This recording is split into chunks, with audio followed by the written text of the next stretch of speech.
भूल जो मिल जाए सच कहता हूँ प्यारी, सच कहता हूँ प्यारी, सच कहता हूँ प्यारी, सच कहता हूँ प्यारी। जीवन ही संवर जाए राधे तेरे चरणों की, धूल जो मिल जाए श्यामा तेरे चरणों की, कुछ धूल जो मिल जाए सच कहता हूँ प्यारी, सच कहता हूँ प्यारी। जीवन ही संवर जाए राधे तेरे चरणों की, श्यामा तेरे चरणों की, कुछ धूल जो मिल जाए सच कहता हूँ प्यारी, सच कहता हूँ प्यारी। जीवन ही संवर जाए राधे तेरे चरणों की, श्यामा तेरे चरणों की, कुछ धूल जो मिल जाए सच कहता हूँ प्यारी, कहता हूँ प्यारी। जीवन ही संवर जाए राधे तेरे चरणों की। मेरा मन बड़ा चंचल है कैसे इसे समझाऊं, मेरा मन बड़ा चंचल है कैसे इसे समझाऊं, मेरा मन बड़ा चंचल है कैसे इसे समझाऊं,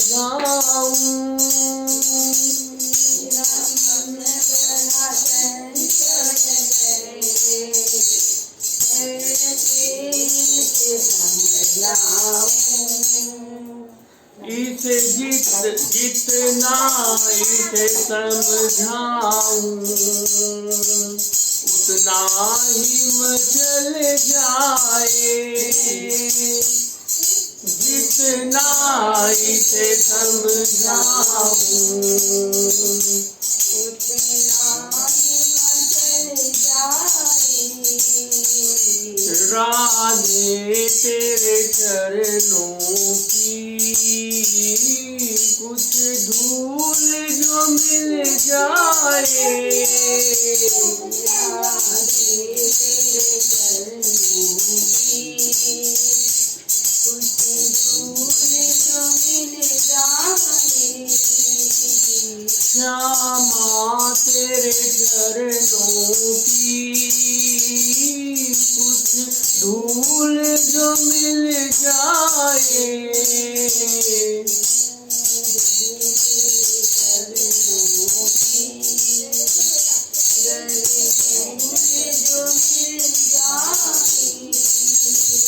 सच कहता हूँ प्यारी,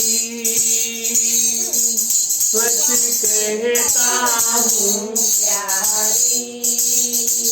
जीवन ही संवर जाए राधे तेरे चरणों की, जरूर जो मिल जाए सुनता हूँ तेरी रहमत दिन रात बरसती है।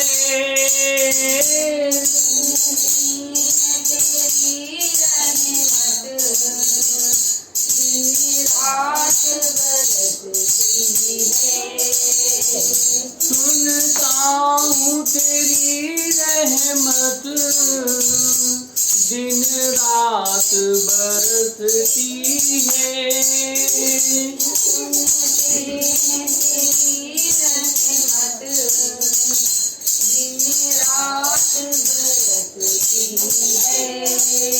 ओ एक बूंद जो मिल जाए,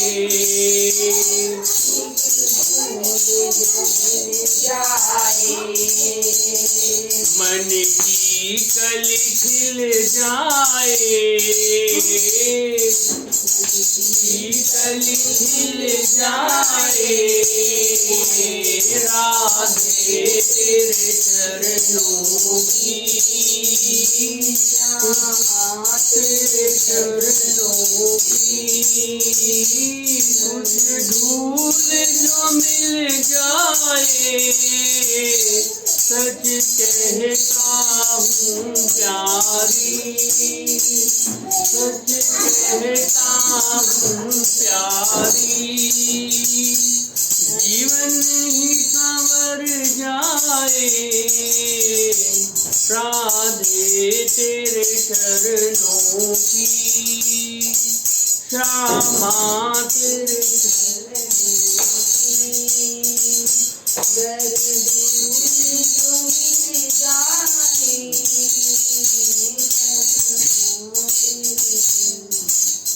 नजरों से गिराना ना, चाहे जितनी सजा देना।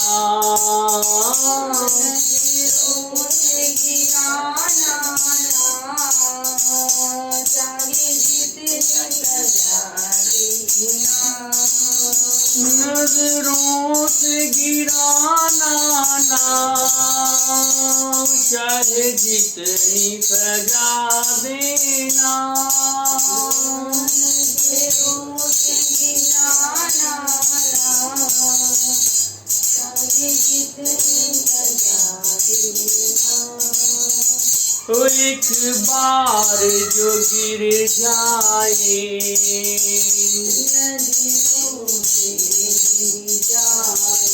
मुश्किल है संभल जाए।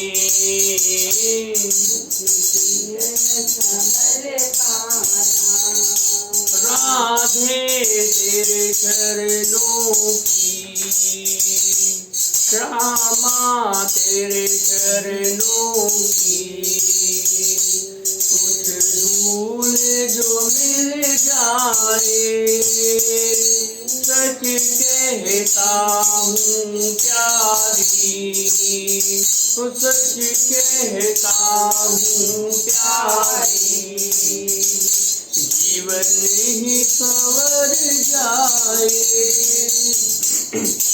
राधे तेरे चरणों की, श्यामा तेरे चरणों की कुछ धूल जो मिल जाए। राधे मेरे मन की बस एक ये ही तमन्ना है। राधे मेरे मन में बस एक ये ही तमन्ना है। राधे मेरे मन में बस एक ये ही तमन्ना है। राधे मेरे मन में बस एक ये ही तमन्ना है। तुम सामने हो मेरे, तुम सामने हो मेरे, तुम सामने हो मेरे,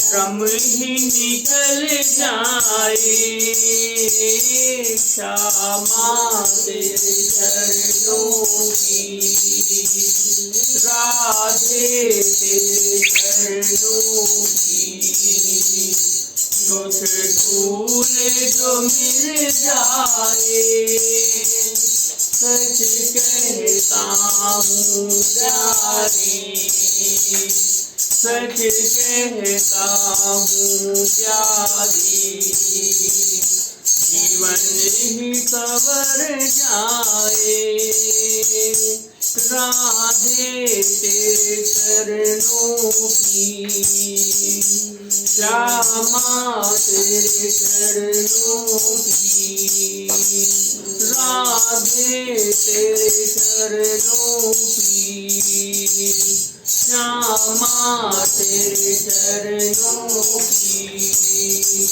राधे तेरे चरणों की, श्यामा तेरे चरणों की, कुछ भूल जो मिल जाए, सच कहता हूँ प्यारी, सच कहता हूँ प्यारी, जीवन ही सवर जाए। उन श्री जी के, उन किशोरी जी के, राधा रानी के चरणों की थोड़ी सी धूल भी अगर हमको मिल जाए और उसको हम धारण करें अपने मस्तक पर, तो हमारा जीवन बदल जाए। तो यहाँ पर कामना की गई है किशोरी जी से कि अपने चरणों की थोड़ी सी धूल हमें दे दीजिए, जिससे कि हमारा जीवन भी दिव्य बन सके। और हमारे जीवन को दिव्य बनाने में हमारे गुरुदेव, जो हमारे गुरु होते हैं, वो बहुत ही महत्वपूर्ण भूमिका निभाते हैं। हमारे गुरु जैसा जैसा वो हमको बताते हैं, वैसा वैसा ही अगर हम करें तो निश्चित रूप से हमें भगवत प्राप्ति होती है। जिस भक्ति के पथ पर हम आगे बढ़ते हैं, तो उस पथ की मंजिल हमें जरूर मिलती है, अवश्य मिलती है। तो इसीलिए गुरुदेव को भगवान से भी ऊपर कहा गया है। आप लोगों ने सुना होगा, हम लोग अक्सर गाते रहते हैं, गुरुर ब्रह्मा गुरुर विष्णु गुरुर देवो महेश्वरा। गुरु ही ब्रह्मा है, गुरु ही विष्णु है और गुरु ही भगवान शिव है। गुरुर साक्षात परम ब्रह्म, और गुरु ही उस साक्षात परम ब्रह्म है, साक्षात है। भगवान तो हमको नहीं दिखते इन आंखों से, लेकिन गुरुदेव तो हमको दिखते हैं ना इन आंखों से। तो वो साक्षात है, साक्षात परम ब्रह्म है, और उन गुरुदेव को हम नमस्कार करते हैं। ये हम आमतौर पर हम लोग संसार में गाते रहते हैं। तो यहाँ पर गुरुदेव की महिमा बताई गई है कि गुरुदेव को भगवान से भी ऊपर करके माना गया है। क्योंकि भाई गुरुदेव क्या काम करते हैं? गुरुदेव हमारे गंदे मन को साफ करते हैं। हमारा मन, जो हमने बताया, जन्म जन्म का कचरा भरा होता है। जन्मों जन्मों से इसी मन में कचरा इकट्ठा करके हमने कचरा खाना बना रखा है, कूड़ादान बना रखा है अपने मन को। तो उस ऐसे गंदी जगह तो भगवान नहीं आते ना। ऐसे कचरे में कौन रहने जाएगा? कोई रहने जाएगा? कोई भी रहने नहीं जाएगा। आप जाओगे रहने कचरे में? नहीं रहने जाओगे ना। आप जाओगे कचरे में रहने? नहीं जाओगे। तो भगवान क्यों जाएंगे कचरे में रहने? भगवान तो नहीं जाएंगे। तो भगवान के लिए मन को साफ करना होगा। जो जन्मों जन्मों का कचरा है वो निकालना पड़ेगा।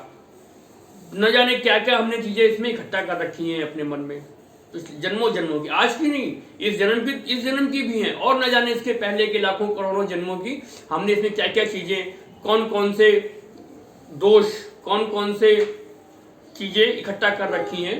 वो उनको जब साफ सफाई करेंगे गुरुदेव, तभी भगवान की आने की जगह बनेगी। क्योंकि भगवान तो कहते हैं ना, साफ साफ कहते हैं। क्या कहते हैं भगवान?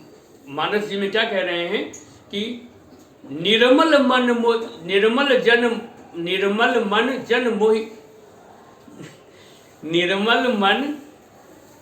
जन मोहि भावा, मोहि छल छिद्र कपट नहीं भावा। निर्मल मन जन मोहि पावा। तो निर्मल मन वाले जो व्यक्ति हैं वही मुझे पाते हैं। अब निर्मल मन कैसे हो? यही तो सबसे बड़ी बात है। निर्मल मन हो कैसे? इतना आसान तो नहीं मन को निर्मल कर देना, लाखों करोड़ों जन्मों की जो चीजें भरी हैं उसको अचानक साफ कर दे। तो वहां पर गुरुदेव हमारी बहुत महत्वपूर्ण भूमिका निभाते हैं हमारे मन को निर्मल बनाने में। हमारे मन में जो गंदगी है, हमारे मन में जो कचरा है, हमारे मन में जो कूड़ा है, उसको धीरे धीरे धीरे धीरे अपने सत्संग के माध्यम से और न जाने तमाम विधियों से अगर हम उनकी बातों को पूरी तरीके से पालन करते हैं तो वो चीजें धीरे धीरे धीरे धीरे धीरे धीरे धीरे निकलती रहती हैं। और एक दिन ऐसा आता है कि जब हमारा चित्त, हमारा मन, हमारा दिल एकदम शुद्ध हो जाता है, उसमें कुछ भी नहीं रहता, तो वहां पर भगवान के आने की जगह बन जाती है ना।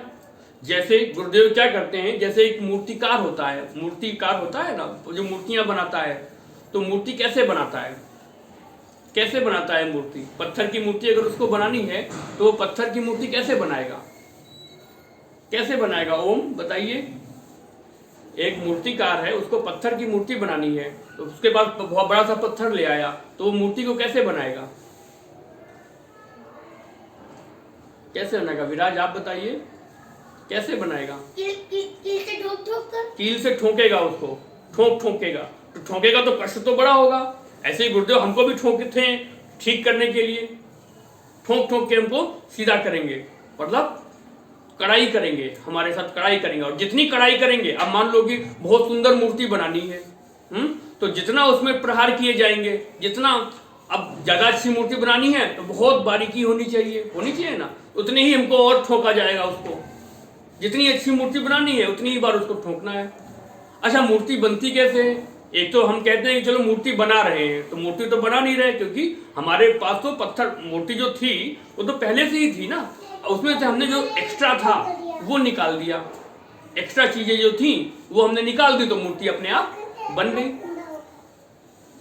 यही है ना, मूर्ति बनाने के लिए पत्थर हमारे पास था, आज भी पत्थर और पहले भी हमारे पास वो पत्थर था, लेकिन मूर्ति कब बनेगी? जब उसमें से जो एक्स्ट्रा चीजें हैं वो हम उसमें से निकाल देंगे, एक्स्ट्रा चीजें। अब ठोक करके पत्थर में से एक्स्ट्रा चीजें काट करके हम निकाल देते हैं, निकाल रहे हैं एक्स्ट्रा चीजें जो भी हैं, और एक्स्ट्रा चीजें काट करके निकालते जाएंगे, और जितनी एक्स्ट्रा चीजें निकालेंगे, जितनी मेहनत करेंगे, जितनी बार ठोकेंगे, उतनी अच्छी मूर्ति बन करके तैयार होगी पत्थर की। क्योंकि पत्थर तो हमारे पास था ना, पहले से ही पत्थर तो था, बस उसमें एक्स्ट्रा था, वो ज्यादा था, कुछ चीजें जो हमको नहीं चाहिए थी वो भी उस पत्थर में थी, जो चीजें हमें नहीं चाहिए थी वो भी उस पत्थर में थी। तो हमको वो जो एक्स्ट्रा चीजें थी, जो फालतू की चीजें थी, वो हमको उसमें से काट करके निकालना था, वो हमको उसमें से काट करके निकालना था। और जितना हम उस पर प्रहार होगा, मूर्ति पे, पत्थर पे जितना प्रहार होगा, जितनी बार उसको ठोका जाएगा, उतना उसमें से जो अवांछनीय चीजें हैं, जो हमको नहीं चाहिए, अननेसेसरी चीजें, वो उसमें से निकलती जाएंगी और धीरे धीरे वो मूर्ति बन करके तैयार हो जाएगी। हमको लगेगा अरे वाह कितनी अच्छी मूर्ति बनाई इस मूर्तिकार ने, बड़ी सुंदर मूर्ति बनाई। लेकिन मूर्तिकार ने मूर्ति नहीं बनाई, उसमें से जो एक्स्ट्रा चीजें थी वो निकाल के अलग कर दी, जो हमको नहीं चाहिए था। जैसे कि एक पत्थर था, हमको मुंह बनाना है, तो मुंह के आसपास की चीजें निकाल दी, तो वो मुंह जैसा दिखने लगा। आंखें बनानी थी, तो आंखों के पास की एक्स्ट्रा चीजें जो थी ठोक करके निकाल दी, तो आंखें बन गई। नाक बनानी थी, तो नाक के पास जो एक्स्ट्रा चीजें थी, पत्थर ठोक करके वो निकाल दी, तो नाक दिखने लगी ना। थी वो पहले से ही उस पत्थर में, कोई नाक उसने अलग से जोड़कर नहीं लगाई, जोड़ के लगाई क्या? नहीं लगाई, थी उसमें पहले से ही थी। लेकिन जितनी एक्स्ट्रा चीजें थी वो उसने मूर्तिकार ने निकाल दी, जो हमें नहीं चाहिए। तो गुरुदेव भी वैसे ही मूर्तिकार है। क्या करते हैं, हमारे अंदर तो हमारा मन तो पहले से ही है, लेकिन उसमें बहुत सारी चीजें एक्स्ट्रा घुसी हुई हैं, एक्स्ट्रा आ गई हैं, बहुत सारी एक्स्ट्रा चीजें आ गई हैं। तो उन एक्स्ट्रा चीजों को हमारे गुरुदेव कृपा करके वो उसमें से निकालते जाते हैं। क्या क्या चीजें एक्स्ट्रा आ गई हैं? हमारे मन में लोभ आ गया है, लोभ, लालच, पैसा देखा, अरे हमको भी मिल जाए, कुछ कोई सामान देखा, अरे मेरे पास नहीं, हमको भी मिल जाए, लोभ। मोह हो जाता है, मोह मतलब ये मेरा, ये उसका, ये मेरा, ये अपना, ये पराया, ये भावना हमारे मन में। तो ये सब एक्स्ट्रा चीजें हैं। दूसरे से हम ईर्ष्या करते हैं, द्वेष करते हैं, अरे वो इतना ऊपर कैसे आ गया, मैं तो अरे पहले तो मेरे से नीचे था, मेरे से इतना ऊपर कैसे आ गया, अरे ऐसा तो नहीं हो सकता। और दिन रात उसी के चिंतन में घुलते जा रहे हैं, घुलते जा रहे हैं, घुलते जा रहे हैं। तो ये सब ईर्ष्या, दूसरे से जलन करना, मत्सरता, ये तो इस तरह से बहुत सारे अवगुण जो हमारे अंदर एक्स्ट्रा हैं। जो एक्स्ट्रा क्या होगा, निंदा सुनने की इच्छा, निंदा सुनने की इच्छा बहुत लोगों को होती है, ज्यादातर लोगों को, बहुत लोगों के ज्यादातर लोगों को होती है कि कहीं पर किसी की बुराई हो रही हो, बड़ा रस आएगा वहां पर, ऐसे किसी काम में मन नहीं लगेगा, कथा सुनने में मन नहीं लगे, लेकिन जहां कहाँ किसी की 4 आदमी की बुराई हो रही हो ना, अच्छा, और नमक मिर्च मसाला लगा करके उसको बताया जाएगा और बड़ा अच्छा लगेगा, अच्छा, हाँ, तो ये सब चीजें होती हैं। अरे भैया, दूसरे का घर में झांकने से क्या फायदा, दूसरे के घरों में, उसके घर में क्या हो रहा है, उसके घर में क्या हो रहा है, वहां तो ये हो गया, अरे उसका तो ये हो गया, उसके यहाँ तो ऐसा हो गया, अरे उसके यहाँ तो ऐसा हो गया, अरे वो तो बेकार है, उसके यहाँ तो कुछ काम ही नहीं है, वो तो ऐसा कर, दूसरे के घर में झांकना, दूसरे के घर की बातें करना। अरे भैया, दूसरे के घर में या दूसरे के ऊपर बातें करने से कुछ नहीं होगा, तुम्हारा ही मन गंदा होने वाला है। जैसे विचार तुम करोगे ना, वैसा ही तुम्हारे अंदर वही चीजें तुम्हारे अंदर भरते जा रहे हैं। अपने मन को कूड़ादान बनाना हो तो बनाओ, अगर आपको अपने मन में कूड़ादान बनाना है तो बनाओ, कौन मना करता है, बनाओ कूड़ादान। लेकिन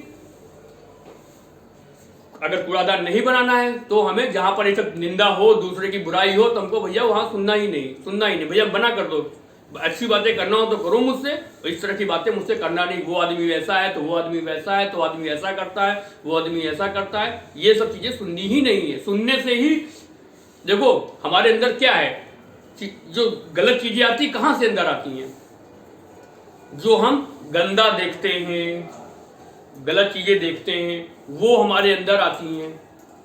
कोई हमने गलत चीज देखी, झगड़ा करते देखा, किसी को मार पीट करते देखा, किसी को कुछ भी गलत चीज देखी, कोई भी गलत दृश्य देखा, तो गलत दृश्य देखा तो आंखों के रास्ते से वो हमारे मन में इकट्ठा हो गया, इकट्ठा होता है ना।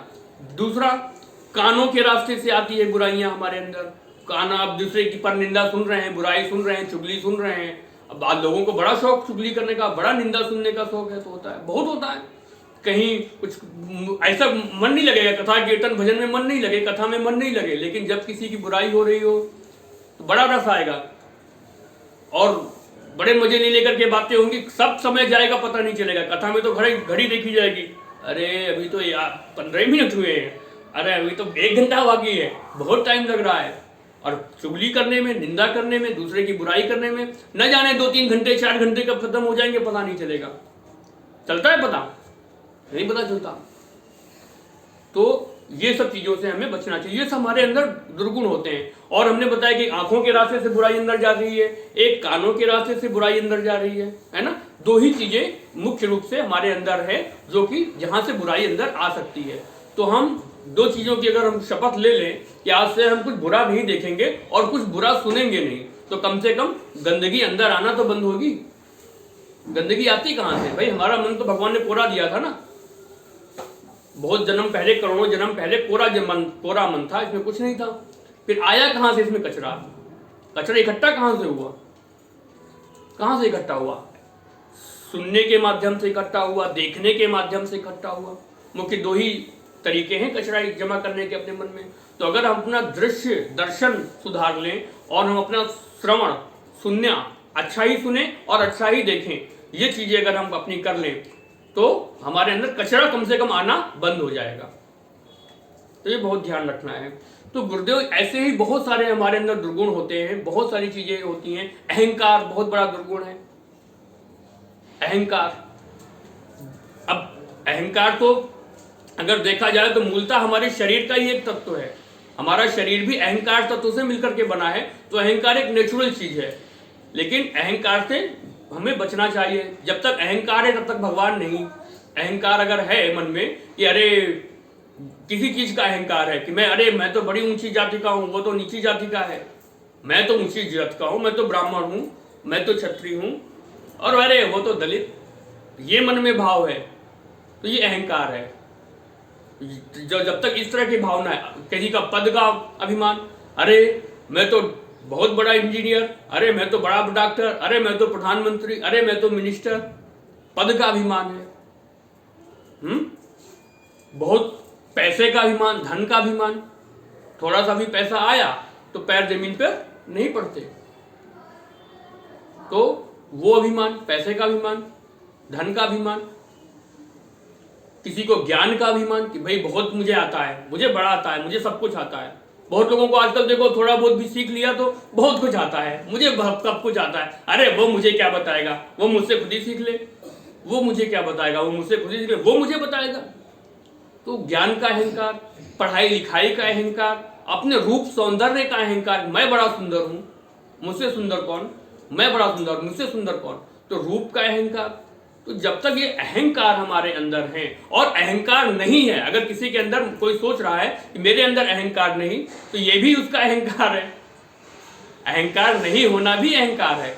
तो जब तक ये सारे अवगुण हमारे अंदर होते हैं, हमने जन्मों जन्मों से इकट्ठा करके संचित करके अपने हृदय में रखें, तो इन अहंकार, द्वेष, चुगली, निंदा, बुराई करना, बुराई सुनना, झूठ बोलना, चोरी करना, हिंसा करना, द्वेष करना, लोभ लालच करना, अपना पराया करना, तो ये सारे चीजें जो दोष हैं, ये अवगुण हैं, ये हमारे अंदर होते हैं। और भगवान इन्हीं जो एक्स्ट्रा चीजें हैं हमारे मन की, उनको ठोक ठोक करके, उनको साधन के द्वारा वो हमारे अंदर से गुरुदेव निकालते हैं। तो जब वो सारी चीजें निकल जाती हैं तो हमारा मन स्वच्छ हो जाता है, और हम वैसी ही बढ़िया सुंदर सी मूर्ति बन जाते हैं। और जब बढ़िया सुंदर सी मूर्ति बन जाते हैं तो वहां पर भगवान का प्रवेश हो जाता है। भगवान का प्रवेश तब करने के लिए वो मूर्ति तैयार हो जाती है। तो जिस प्रकार से मूर्तिकार अपनी मूर्ति को ठोक ठोक करके, जितना ठोकेगा, जितना ठोकेगा, जितना कष्ट देगा मूर्ति को, उतनी ही मूर्ति अच्छी बन करके तैयार होगी। वैसे ही गुरुदेव जितना कष्ट हमको देंगे, जितना हमको तपाएंगे। अब सोना होता है, सोना अगर आप देखो तो सोना जो आती है, कच्चा सोना अगर आप लो, देखो उसको, तो ना उसमें चमक होती है, ना कुछ भी, बिल्कुल बेकार सा होता है। सफेद कलर का होता है, सफेद रंग का होता है कच्चा सोना, सफेद होता है। कच्चा सोना सफेद होता है। और जब उसको बहुत तपाते हैं, खूब तपाते हैं, इतनी गर्म टेम्परेचर में कि वो पानी बन जाता है, मेल्ट हो जाता है, पूरा पानी पानी बन जाता है। खूब तपाया जाता है, खूब तपाया जाता है, खूब तपाते हैं उसको, तपा करके पानी बन गया।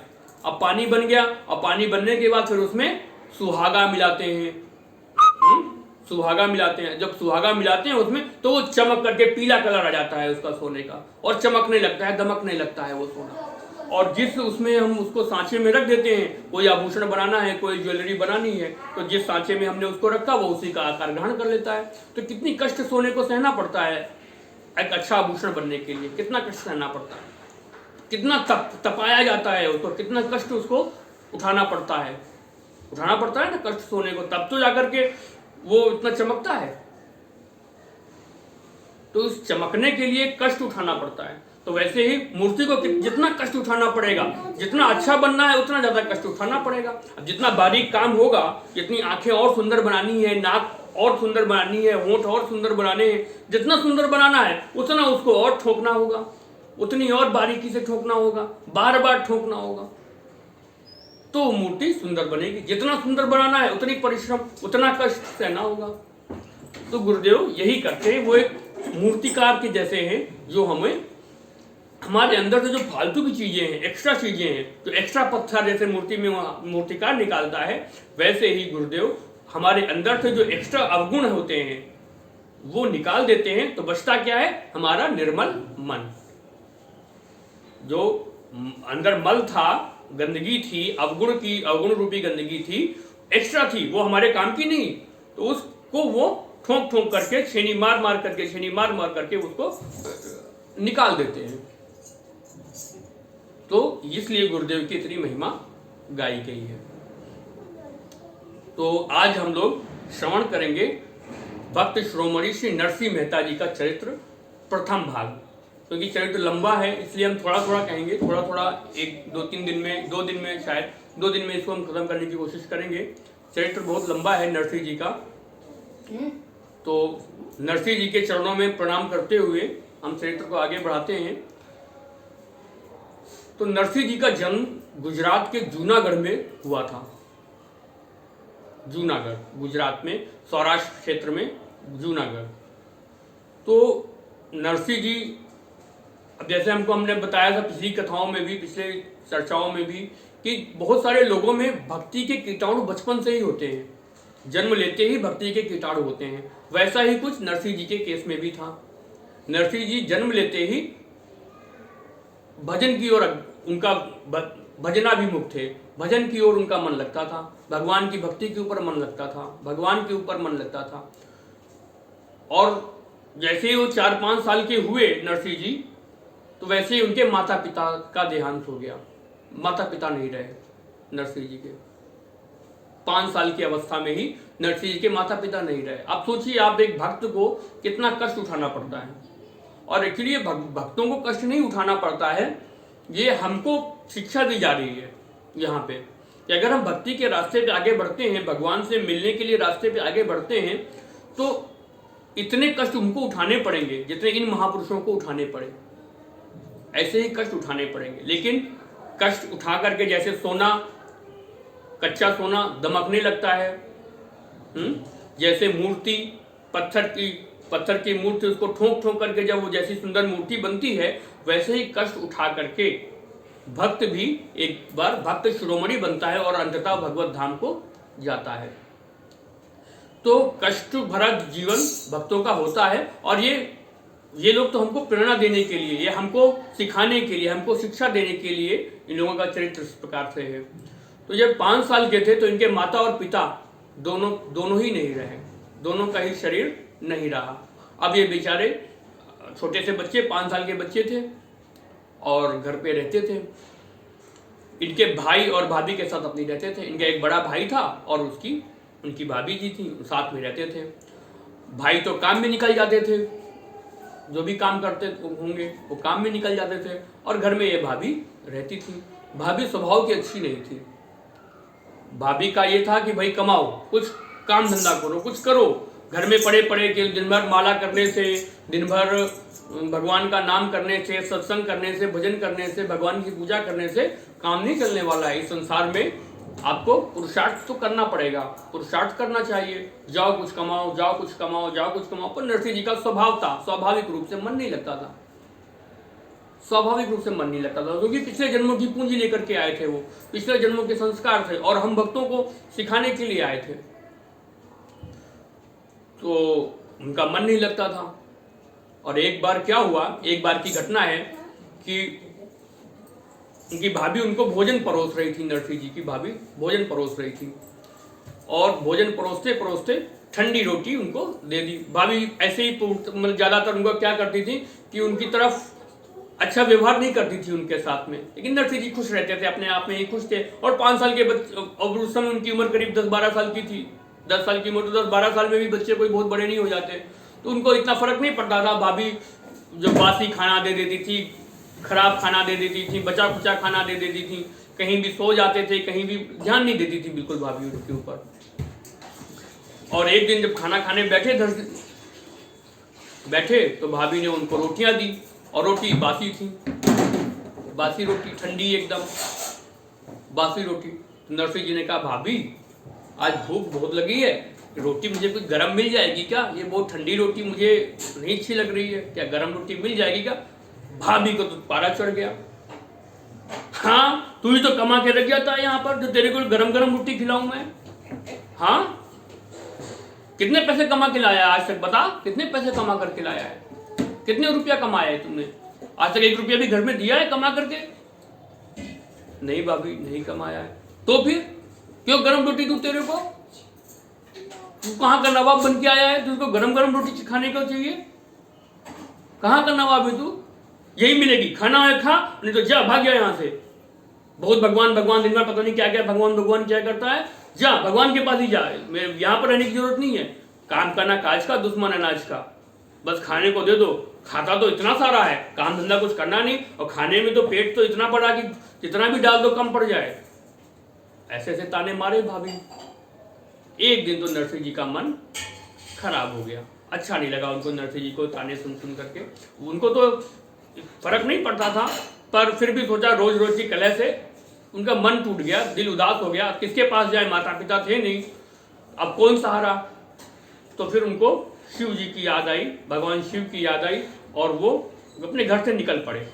शिव की भी याद क्या आई, वो घर से निकल पड़े, ऐसे ही निकल पड़े जंगल में। जंगल में जाते जाते जाते जाते